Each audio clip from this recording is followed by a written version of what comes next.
My name is Duane Dufault, and welcome to Selling SaaS, a podcast that's built to get you the best advice from the top experts for go-to-market strategies, sales, and product-led growth. Now let's get into today's episode. So Dreamdata, one cool name, but where did you start? Because you've worked at Upwork, worked at a couple other companies and whatnot. So where did this come from? Or the idea of solving the problem for all this attribution and connection for data, how did it start? Walk us through a little bit of your background to help us kind of build up to that story. So I come from a B2B marketing background. I've always been working in B2B companies doing marketing, growth, business development stuff.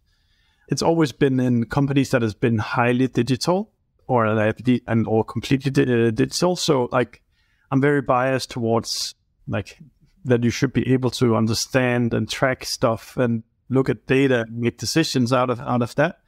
So if you're from a more big brick and mortar industry, you might think that I'm heavily biased towards that this is possible.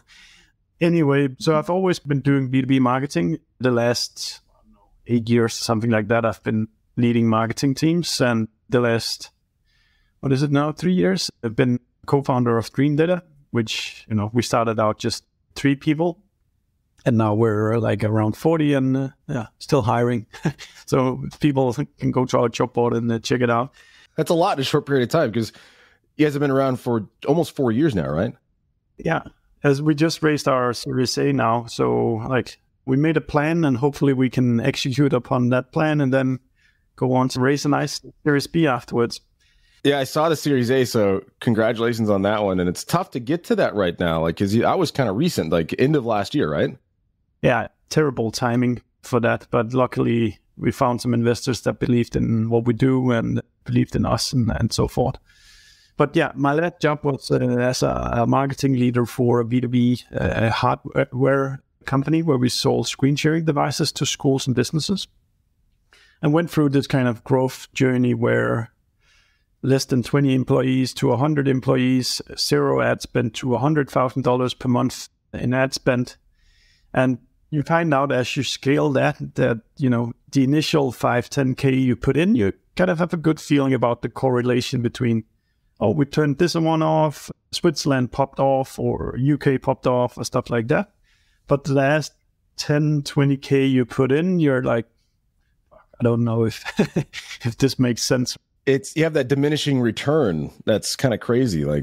I back then and now I really believe you should be doing marketing to drive revenue. The scorecard for B2B marketing is when the salespeople sell something. And I was left trying to understand whether the marketing worked with kind of stupid stuff where I would look at, okay, so we spend $100,000 in March. What revenue did we make in March? Even though I knew that the customer journey would be 6-12 months long or something like that, that was all I had to do because that was all the tools that were available. And I really, really wanted to make sure that the money I spent was not wasted. I wanted to use the money of the company as good as I can. So tried all sorts of different stuff that didn't really provide any good solutions. But then by coincidence, I got introduced to my now 2 co-founders by a local VC in Denmark. Who said that these 2 guys were trying to go at this problem of connecting activities to pipeline and revenue. And I replied that guy that, I don't think that they can solve this challenge. I don't think anybody can. But yeah, luckily we gave them access to some data and then they built a very rough prototype out of that data in my last company. And they could actually start to prove stuff that I had never been able to see, which blog posts contribute to revenue, which of the paid channels, which of the campaigns we've paid for were good, but also the painful part of where have we actually wasted money, we could start to see. So I knew that, I knew by heart that this is a super big problem in B2B companies. And, if somebody have a solution to this, these very long journeys and what happens early on and what becomes revenue and what doesn't become revenue, then there would be a big market to go and address. So yeah, nowadays we our ideal customers are B2B software companies where we help them understand any activity that leaves behind a digital trace, what revenue does that yield in the end, which helps you in simple terms to do more of what works and do less of where if you find out that this is not a go-to-market strategy that works for our company. So let's put the resources over to something where we can actually prove that it works.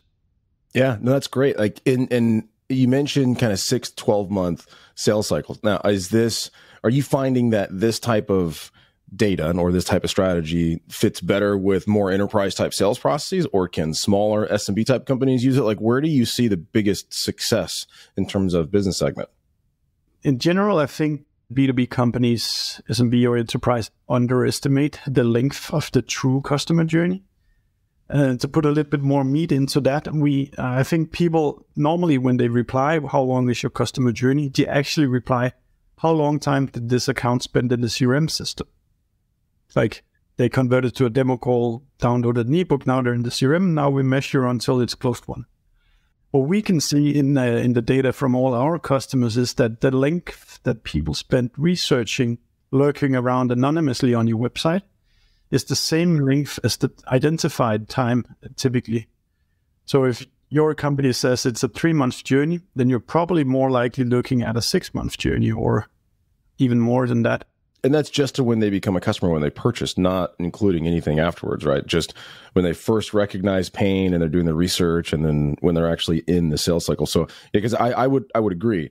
Most time when you're asking, like, what's your customer journey? What's your life cycle? They only tell you the buyer's journey or the sales cycle. It's like when they get into the funnel and when they become a customer, nothing before, which I find really interesting, because that the before stuff is where people kind of already make their decision. They're doing their research, and the reason why they're in the funnel in the first place is because they took an action. And so my concern always is, what are they seeing that's making them not take an action? And like, so how did you guys, you don't have to get in the technical stuff, but like, how did you solve for that? Like, where was there a piece, was there code? Was there just a missing link between different systems? Is it all one system? Like, so how did you guys kind of crack that code a little bit? Essentially, what we give our customers is a data warehouse. And in this data warehouse, we extract data from all the silos today that holds touches on accounts. So that's typically, you have a CRM system, you have a marketing automation system, you have customer success tool, chatbot, you have maybe an outreach tool, you run ads, you host webinars, you have your website and people visiting that. So we take the data from all the silos that it lives within and put into our data warehouse. And from here, our algorithms then model. So you get a timeline of every account that you deal with across any system in an account-based data model. So that means that if Steffen and Duane is part of the same account, then our touches goes into the same timeline. Whereas all the ad platforms, the Google Analytics, etc., they're actually just measuring the behaviors of individuals. So if I start the journey and you sign the contract, we're looking like two detached, and I look like a cost and you look like the revenue. So it's this kind of, what you pay us for is to take anything that touches your accounts and join into one timeline of the accounts. And then you can make decisions upon what content is good, what content is bad, which emails work, which ad campaigns work, etc. Well, especially now with everyone being so spread out, it was a lot easier to get account-based data when everyone was in the office, because then you can, on the same IP, like it was a little bit easier to do that. But I feel like as soon as everyone went remote, it was like a free-for-all. It was very hard to track anything, especially that early in the customer life cycle. It was like everyone was all excited when they would do something with an ebook. Like I remember right before COVID, everyone was talking about ungated content. Everyone was like, ungate your content. Yay. Like give away stuff for free, because it was easier to track because everyone was in the office. And then all of a sudden COVID happened, and like that advice just disappeared because everyone realized they're like, oh, we can't track anything. Like we need that email address to know if they're registering. And then also came the whole thing where I saw a lot more of use your company email address, no personal domains. You can't use a Gmail or a Hotmail. It has to be an @ company. And that came up quickly. It was like an a very rudimentary way to try to solve for measurement or any level of attribution. Like I remember that started happening, like those first 6 months going into COVID, it's like being able to use your Gmail to sign up for something was next to impossible. And so I think it was just people trying to solve for exactly what you guys solve for, but in a better way. And what's interesting is I worked with a company in e-commerce about a decade ago. And there was one guy there who had figured out how to do a little bit of what you guys are talking about, but not in like a SaaS level. I think it was just a way of creating some type of household user because they manage 12 different domains and all that stuff. And I haven't been able to see anyone do it for SaaS per se. And so you guys with Dreamdata have been the closest or at least the most accurate that I've seen. And so like, what have you seen since getting out in the market, getting the Series A and starting to get your name out there and really start promoting or marketing that you guys can do this? Like what type of change are you seeing in the conversations with marketing and sales or revenue teams? I think first of all, our biggest go-to-market challenge we have is people don't know what they don't know. And what I mean by that is that typically the CRM system's original source field is kind of what determines, oh, that was the first touch. But there's like a ton of flaws related to that first original source field. Like once you can override it, so the BDR can say, hey, this is my lead. And then the marketer says, oh, no, he was at our webinar, and they'll just continuously override stuff. We will objectively put every touch into just like a calendar-ish thing. So it's on this date, at this time, this person did this thing. And then you can have your opinion about what was important afterwards, but we will not override anything. We'll leave it as like, here are all the timestamps. You can have your discussion about what matters and what doesn't matter. Another problem is that the CRM fields, they only capture the session in which the conversion happens. Now, like for a marketer, you would know what I mean. I'll try to explain a little bit more simple. So when you on your website have a demo call booked, it will look at where did this session come from? And then we'll write in the original source field, oh, somebody came directly to our website and booked this demo. What we see when we have a demo booked on our own website is that there's 4 sessions involved on average. And the first session will always be some kind of marketing activity, like paid, referral, organic search, etc. The next session might be organic search as well. But then there'll be like 2 direct sessions. And that's because now your URL sticks in the browser. So when they type in, now I want to go book this demo, you just hit enter. And the CRM will say, oh, somebody came directly and booked the demo call. But what you actually need to understand is, how did this journey actually start? So you can go out and do more of these things that starts the journeys you want. And coming back to your question, this multi-touch understanding, I think people intuitively know it's like that, but they only have tools that can like look at the last thing that happens before the demo call is booked. Or what I've seen in tools like HubSpot, right? Because they have their pixel, they try to, and it's with HubSpot, it's more of the, I don't want to say advanced, but it's probably close to accurate you can get if you've dove in and used all of their things, which is, what they try to do. Like you can put the pixel on your website, but the problem that I've seen is if they've never been to your website before converting, like if they come to your website for the first time and they submit the form, there's no history. But if they've been to anything that you're managing that has your pixel on it, then when they do convert, you get all the information. And so it's cool because you can see, oh, they came to us 6 months ago from this campaign, but then didn't convert, did this, and this, and they came back. It's like, cool, but that's a very small part of your marketing or your customer base.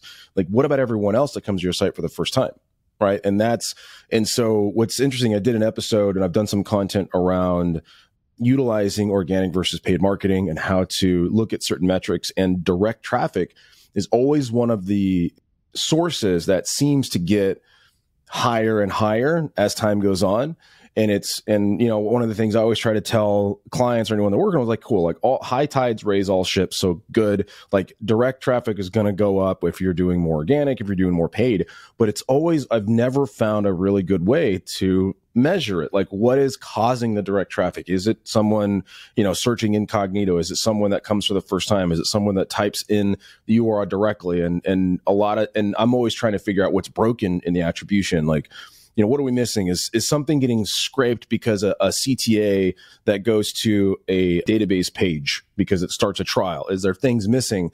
But what you're saying is your guys' tool is able to kind of capture the user sessions individually and group them into one giant session, so you can see no matter what, like if they've come to your website 6 months ago or not, like you can still capture some of that information. And so it helps answer that question of what is causing this increase in direct traffic. Is that that's kind of what you're saying? It's a yes and no answer. I think because there is some parts of the direct traffic we solve because the session in which the demo call was booked was direct. But we know then the origin of this user started out from being maybe a marketing ad or like an organic search function. And this is where you use an attribution model to point towards, was it the first touch we want to understand or is it the last touch we want to understand? The direct traffic can also be going up because your brand get bigger, more and more people know about you. Like, for example, you probably also post a lot on LinkedIn. We do at our company, and then we rarely have links that goes directly to our website. So people will be consuming content from us on LinkedIn and then afterwards going to search on Google for Dreamdata or type in dreamdata.io in the browser, and that would make the direct traffic go up. And then you can have like sloppy stuff where you send an email or you run ads without UTMs set, like these small addresses where that tells the website where is the traffic coming from, and that would also lead to increases in direct traffic. But I think that's a rabbit hole we should probably get out of again. Well, I don't know, because there's a lot to be said, because you said sloppy, and what's unfortunate is you've got a lot of people entering into the marketing space who, I don't want to say probably shouldn't be in the marketing space, but they have all intents that their intents are positive. They mean well coming into it, but then they're starting to implement these strategies that are driving traffic, but it's unmeasurable because they're not putting in the UTM parameters. They're not assigning the correct. They're not creating the right ones. Like they're running Google campaigns and Facebook campaigns, but they're not the landing pages. They're not collecting the right information. It's just, you just see traffic going up in conversions like regular Google, right? If you just set it and forget it, they'll optimize whatever's converting. But if you don't have the UTM params set, none of that stuff comes through. Like, it doesn't matter what tool you use. And so it's a rabbit hole, but I think it's one that needs to be, it's a conversation we should have had, because not enough people are talking about like the specifics. There's a lot of stuff on LinkedIn where it's like all fluff. Like there's no substance. Everyone's talking about like, oh, this is how you optimize ChatGPT and AI. But it's like, well, cool, but how do you actually measure the effectiveness of it? Like, you got to understand the tactic of creating the proper UTM parameters to put on that URL, so you know that ChatGPT's campaign that you just ran is actually driving revenue, or like, what are you measuring? There's like a big gap right now of here's cool stuff that the algorithm seems to like, and then here's reality. Like, that's where I see a really big gap right now. It's like there's a lot of stuff that's talked about. I'm like, that's cool, but here's what actually works. And getting people to understand like how to measure that is very challenging. So I think it's timely. Data aside, I think that it's at least a question that people should constantly be asking, which is like, where does our revenue come from? Like in B2B, it doesn't just show up at your doorstep. It takes a ton of touches from marketing, from sales, from CS that drives deals forward. And like, if you're not having this conversation in your company about where does our revenue come from, you're probably not doing things as effectively as you could be. No. Like, one of the things that I don't like seeing is this whole dark social thing.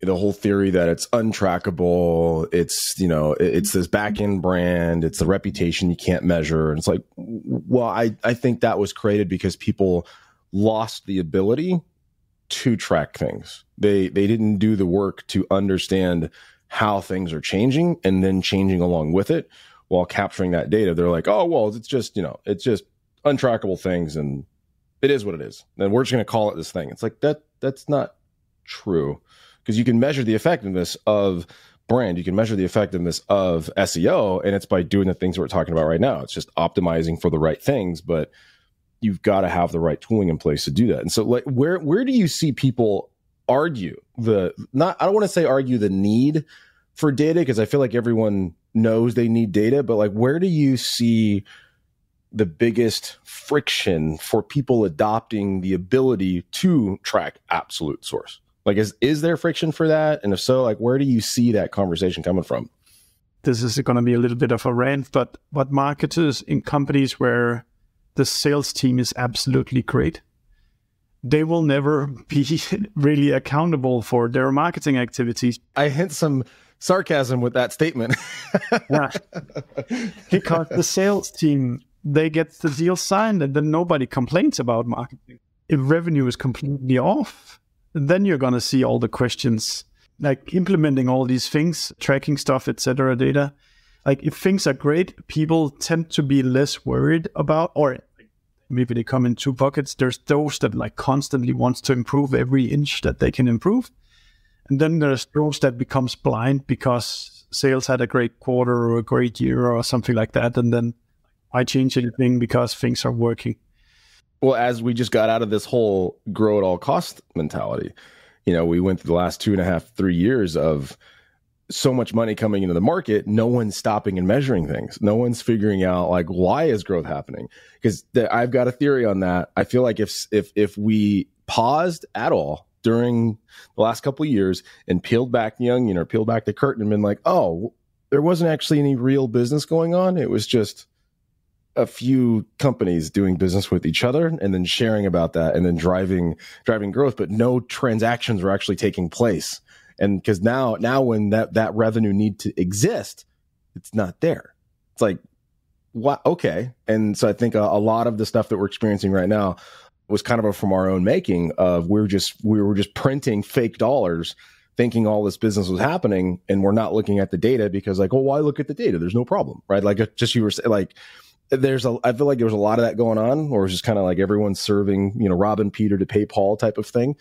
And so, yeah, 100% agree. If everybody had insane funding, like they had enough money to spend on ads, on tooling, etc., and no questions were asked, if they could just keep getting them leads, keep getting more clients, then nobody would ask about how effective are we really with our money. Are we just burning our money? Are we actually getting our dollars back when we spent the money? Thanks for listening to another episode of the Selling SaaS Podcast. And if you got value from today, please leave a review on your favorite podcast platform.